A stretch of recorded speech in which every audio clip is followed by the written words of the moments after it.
Hey, welcome to the Unfiltered Podcast. My name is Lee Stephenson, and I serve as the Executive Director of Church Planning for Converge. My name's Danny Parmelee, and I oversee church planning for Converge Mid-America. And we're excited just to have some real conversations about the church planning world with you today. Today, we're going to focus in on part of the conversation of, I think it's an important conversation for church planters to think through, is when you're ready to hire, and you even begin to put on paper, job descriptions and kind of who I'm looking for, the process of hiring can be kind of a challenging and sticky moment for pastors and church planters on what do we do? Because I know a lot of church planters, the way they hire is, we go, hey, I'll buy you lunch at Denny's and we'll sit down, we'll talk. Oh, great, you're in, super. Let's just make it happen and we'll figure out the details later. But I think you want to move beyond the Denny's conversation into a little bit more of a professional conversation. And so I love to be able to draw a little bit from your experience, share a little bit of our experience when it comes to hiring.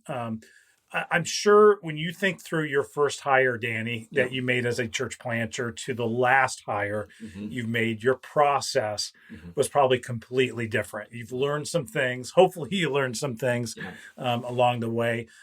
Today, if you were sitting down with your old self, that year one, year two, when you were beginning to make those first hires, what would be some advice that you would give them when it comes to the hiring process? I just think the biggest thing is to be patient and get the right person, not the best person. So if you're getting just the best person, that's the best person that's available at the time. It actually might not be the right person. So you might need to say no to everybody, which really did happen in our case a number of different times where we had basically worked the system.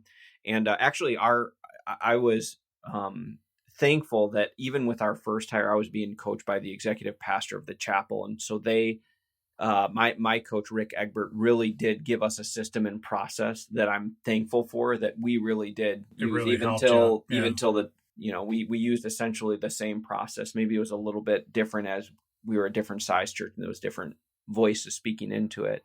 But we still took the same general principles, which is, man, you have to spend so much time weeding through a lot of different things, and space and time as you get down towards the last finalist is just really important. And I mean everything from, yes, phone calls and Zoom calls, but then spending time with someone, and not just in the context of an interview room, like you sitting across from them in a boardroom, or you're at a desk, they're sitting there and you're just asking these questions. But any extended time, I'll tell you, the things where you learn about someone's personality is when you go out to coffee. Bill Hybels always used to say, like, make them drive, you know what I mean? Or drive around in the car with them. Take them on the golf course. Take them on the golf or whatever. Yeah. Just those different interactions where you get to see, how does someone actually operate in real life when they're not thinking in their mind, okay, I've got to give the right answer. I've practiced this. I've rehearsed this type of thing. And so I just think that that's kind of an important thing. What did you do specifically when it became hiring other pastoral staff? Did you just give anybody the pastoral title, or were there certain requirements that had to be met before somebody could actually get the pastoral title? Yeah, so we did, we set the title and position, what we needed first, and then hired for that. So if we were hiring for a pastor, you are a small groups pastor, then they had to meet what our requirements were. Instead of saying, hey, we need someone for small groups. Oh, you're a pastor. I guess, no, you're just a director or you're a coordinator or something like that. So we did set that first. And for us, our standards were not necessarily like that they needed to be ordained or that they needed to have a master's degree. Now, in our job description, we would put down what our preferences were, but we didn't have anything, I guess, restrictive that said this is what a pastor is or isn't. Okay. How did you differentiate between a director level and a pastor level? Yeah. So, I mean, we were complementarian. And so for that was probably like, if someone was going to be at the pastor level, it really did mean that they would have to have the ability to, being complementarian, that they, that they were a male. Follow the Timothy Titus type of and that they would be able to counsel and pastor exegete scripture. So you could have someone who is a director of guest services, and they just needed the ability to coordinate schedules and draw inspiration, but they may not have actually been a pastor. How did you screen theology during the interview process? So we actually did a lot of that up front. Okay. And what we did is we created basically it was about a 25 question survey that was, I don't want to say litmus test, but almost, because it was multiple choice, and they could click on scales of, are you an Arminian? Are you, a Calvinist? Are you pre-mill, post-mill? Literally, so that as we're getting hundreds of different requests, like, hey, just take this out. So there's some people that we could just eliminate and not even have to call references, not have to look at resumes, not have to search out, everything of who they were. That was one of the very, very helpful steps for us, because it allowed us to just, in a really quick way, and a quick way for them to kind of start. Because we basically broke it up into different stages.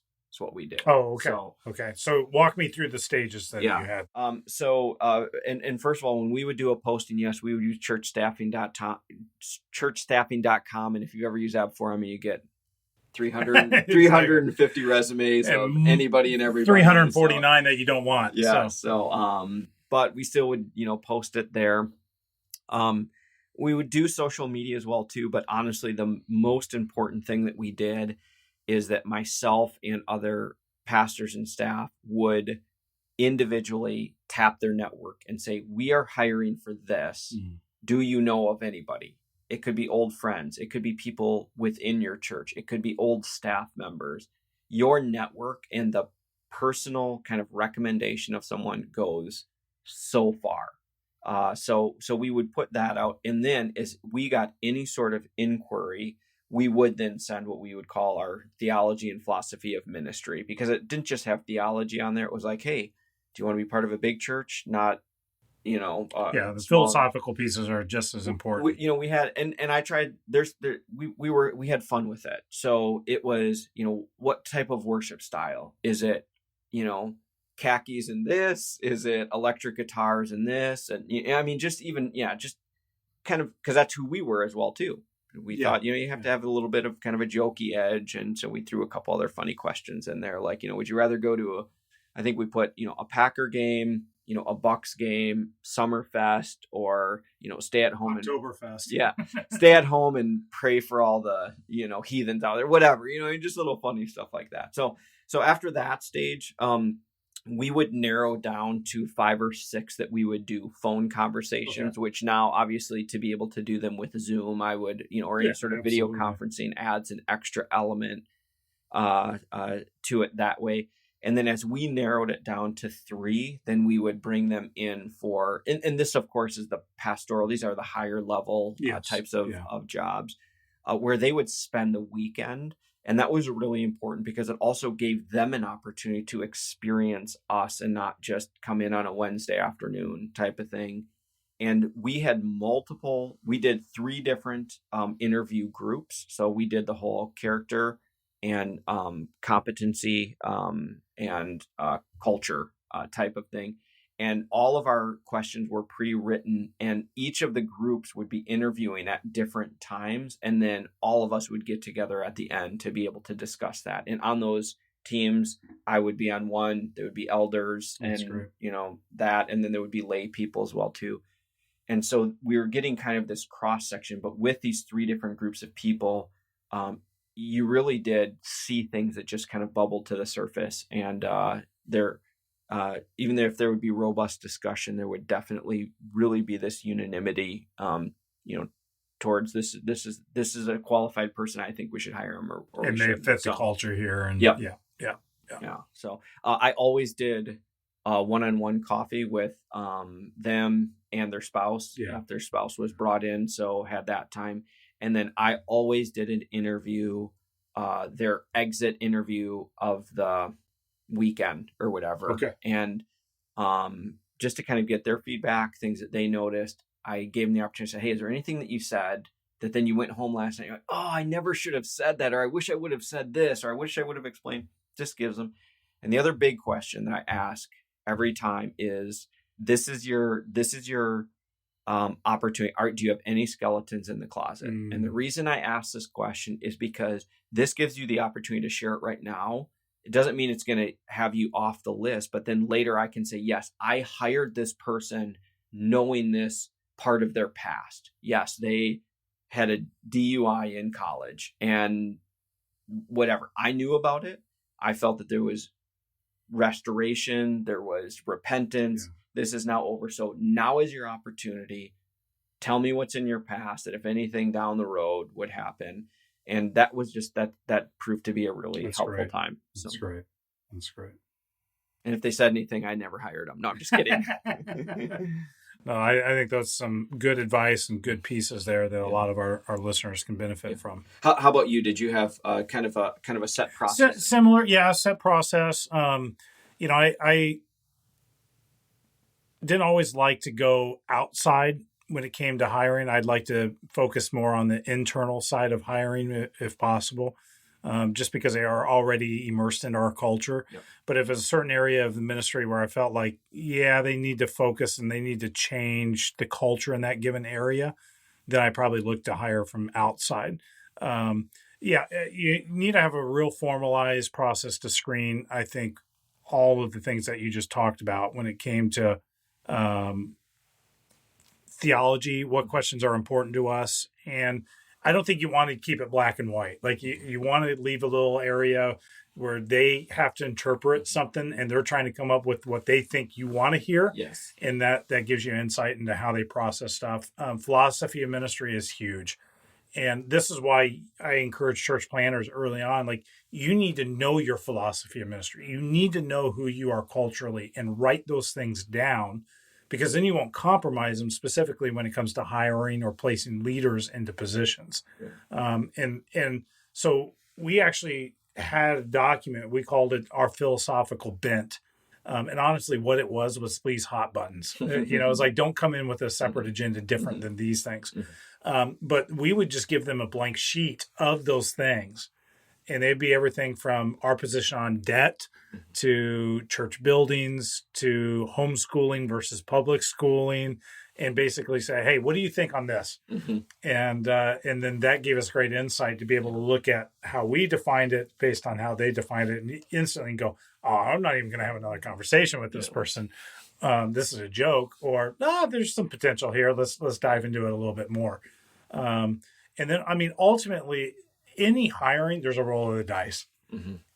There is still a risk involved with any hire that you make, and you can do your due diligence. You can run them through everything you possibly can, and you'll still get surprised from time to time, and people can lie. Mm-hmm. And so you've got to be willing to take the risk to grow the team and expand and your staff team, but don't compromise the things that got you to where you were and will continue to move you forward. And so if you realize very quickly, that was not a good fit, pull the trigger quicker to just end it and move on and readdress and try to hire again if possible. Yeah. And going back to that and the whole patience thing, sometimes you're just so desperate, like, oh, we need that children's ministry director. We're just going to take the best person that's kind of available. You can't get any better than this. Yeah. It's going to take you more time if you get the wrong person, and then you've got to train them, and then you find out, nope, they didn't work out, and then you've got to fire them, and then you're starting all over from scratch, and you probably have some wounds along the way. And hesitancies and everything like that. So one of the things that helped as we reconvened our three groups back together, one of the questions that I would ask, and this was given to me by Rick Egbert, who I mentioned earlier, is to ask the question, if we saw this person failing 5 years from now, what would be that issue? Like if you just had to kind of like conjure it up, because it allows you in an authentic way to go, man, I see just a sliver of this. There's just a little, and it just opened, instead of just blanket, is there anything wrong? Well, not really, not that bad to be able to do that. And then same thing with, hey, in 5 years from now, if they're going to be really successful, what is going to be that thing? What this helps to get away from is just this, I like the person. Yes. Because there are people who are likable, but they don't fit what you actually A lot of need people to get done. Exactly. Yeah. And so asking some of those different questions were really, really helpful. And That's great. again, those were all things that were just given to us and we just ran with it. No, I love those questions. Well, this has been a fun conversation, Danny, and I appreciate you sharing some of your insight as well over the years. And the reality is it's not always an easy process, but it can be a fun process. Make it enjoyable for you and the potential candidates in the future. Until next time, y'all, keep it real.